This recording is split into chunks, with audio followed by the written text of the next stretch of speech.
Olá, hoje nós vamos falar sobre o despacho de processamento na recuperação judicial. Sou o professor José Humberto, de Direito Empresarial. Se você gostou do tema que nós vamos trabalhar aqui hoje, deixe o seu like, isso é muito importante para que esse conteúdo chegue a mais pessoas e também chegue em primeira mão para você. Se você ainda não estiver inscrito aqui no canal, faça a sua inscrição, ative as notificações. Isso é muito importante para que todo esse conteúdo de empresarial possa chegar a mais pessoas. E pessoal, lembre que se você quiser dar um feedback, tiver alguma dúvida, deixe o seu comentário, faça suas considerações, a sua pergunta. Estou criando também um grupo de Telegram para que possa responder todos esses questionamentos aqui no YouTube, também no Instagram. Meus amigos, hoje então estou falando aqui sobre o despacho de processamento na recuperação judicial.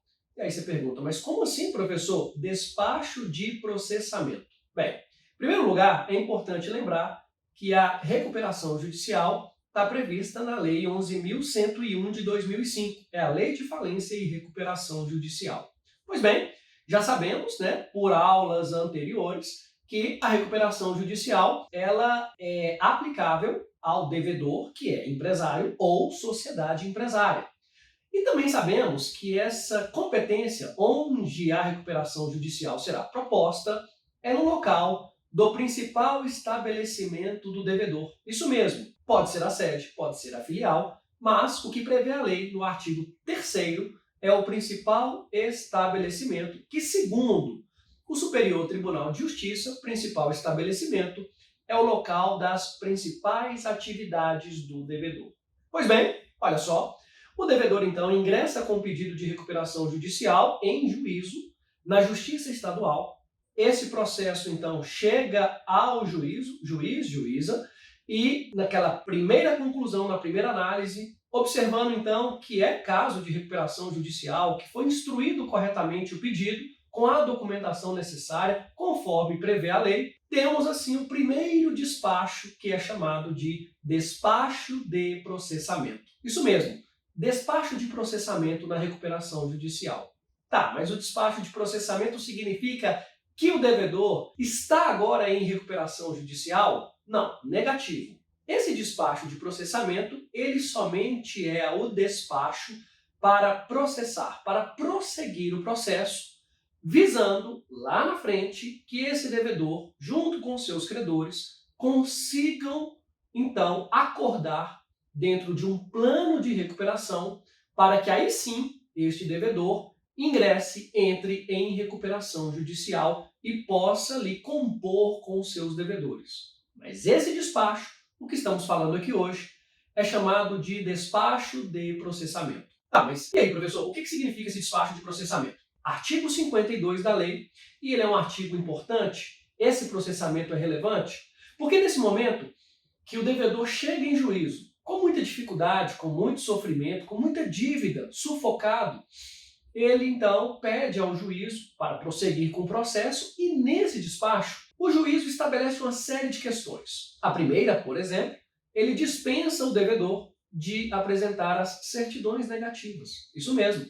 Dispensa a apresentação de certidão negativa, salvo para contratar com o poder público. Mas veja só, ele já consegue então a dispensa de apresentar a certidão negativa. Um segundo ponto muito relevante é que nesse momento do despacho de processamento será nomeado pelo juízo o administrador judicial, que já falamos sobre ele, já demos dicas sobre o administrador judicial, está no artigo 21. Esse administrador judicial, que é um profissional idôneo ou pessoa jurídica especializada, ele então acompanhará o processo. Veja, ele não assume o lugar do devedor. Ele não está presente no negócio do devedor, na empresa, no empresário, na sociedade empresária. Ele está fora, acompanhando, fiscalizando, observando e auxiliando para que essa recuperação judicial tenha sucesso. Nesse caso, olha só que interessante. Esse administrador judicial, ele então vai auxiliar o processo de recuperação judicial, fiscalizando, mas o devedor, ele continua no negócio, tocando o barco, continuando as vendas, as negociações, mas sempre com o olhar do administrador judicial no negócio e também auxiliando no trâmite processual em partes legais, como organizar, criar lista de credores e auxiliar o juízo em diversas outras atividades. Outro ponto do despacho de processamento, e aí um dos mais relevantes, é que o juízo, olha só, ele suspende as ações e as execuções em face do devedor pelo prazo de 180 dias. Olha que interessante. Manda parar tudo, parou tudo. Para o devedor isso é excelente, porque ele está sufocado, muita dívida, não tem condição de pagar, precisa de fôlego, precisa de ar. Então, o juízo da recuperação judicial manda parar tudo. Olha, parem todas as ações e execuções em face desse devedor pelo prazo de 180 dias. O que entendeu o Superior Tribunal de Justiça? São 180 dias corridos e não úteis, como nós temos prazos processuais. Então, é um prazo de direito material. Veja, 180 dias corridos. Para o devedor, isso é muito bom. Só que, e atenção, porque isso aqui é dica de prova, é dica para você que advoga na área, é dica para você que está em recuperação judicial. Veja, essa suspensão das ações e execuções envolvem ações e execuções de créditos submetidos à recuperação judicial. O crédito tributário, por exemplo, está fora da recuperação judicial. A execução fiscal, então, não será suspensa, porque ela envolve um crédito que não está inserido na recuperação judicial. Então, percebam, suspensão das ações e execuções por 180 dias de créditos que fazem parte da recuperação judicial. Créditos excluídos, ações e execuções terão um prosseguimento normal. Uma outra observação também muito relevante. Essa suspensão de 180 dias corridos, ela é válida para o devedor, aquele que pede a recuperação judicial. Não é estendida para os garantidores, como avalistas, fiadores, terceiros coobrigados. Isso mesmo, para estes que são os terceiros envolvidos nas dívidas, nas obrigações, a suspensão não os atinge. Então, um exemplo muito clássico, o exequente, o credor, ele pode então promover a ação ou a execução contra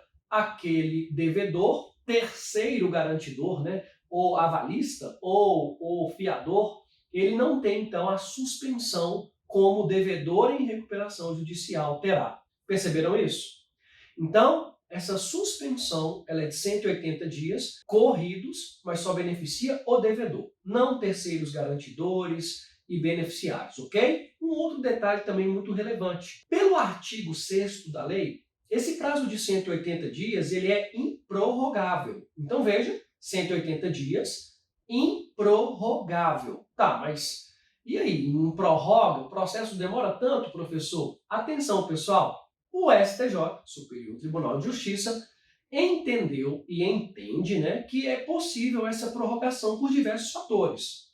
Por exemplo, a demora judicial, né, a própria questão inerente à quantidade de credores no processo, a dificuldade de movimentação e prazos processuais. Veja só, até uma pandemia interfere nesse prazo de 180 dias. Então, pela lei é improrrogável, mas o que foi flexibilizado pelo Superior Tribunal de Justiça. Além disso, olha que interessante, o próprio juízo, o que ele faz? Ele chega para o devedor e fala, olha, eu suspendi as ações em relação a você por 180 dias, corridos, correto? Ações e execuções, olha, estou te dando um fôlego aqui.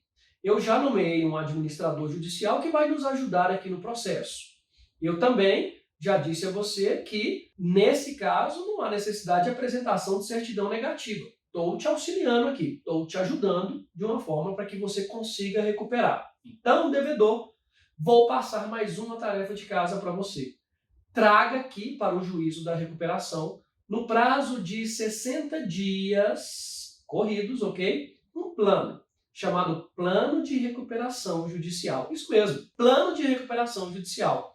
Monte esse plano, você tem todo esse tempo para fazer isso. Como que você pretende pagar os seus credores, qual que é o formato que é viável para esse pagamento, traga aqui em juízo e aí nós iremos submeter esse plano aos credores para que concordem ou, se discordarem, marquem uma assembleia para que seja então votado esse plano para aprovação. Então veja, nesse despacho de processamento do artigo 52, o devedor tem também uma atribuição de, durante 60 dias, a partir desse despacho, da intimação dele, trazer em juízo um plano de recuperação para que seja submetido aos credores da recuperação. Vejam só, artigo 52, junto com o artigo 6º da lei, artigos importantes, extremamente relevantes, para que você possa, então, utilizar aí dentro dos seus estudos, dentro da legislação. Tá bom, pessoal? Mais uma vez, um imenso prazer ter estado aqui com vocês, gravando esse vídeo. Como eu disse, se você não se inscreveu, se inscreva no canal, deixe seu like, ative as notificações, faça parte dessa comunidade de direito empresarial. Um grande abraço e até a nossa próxima aula, nosso próximo encontro. Valeu, pessoal!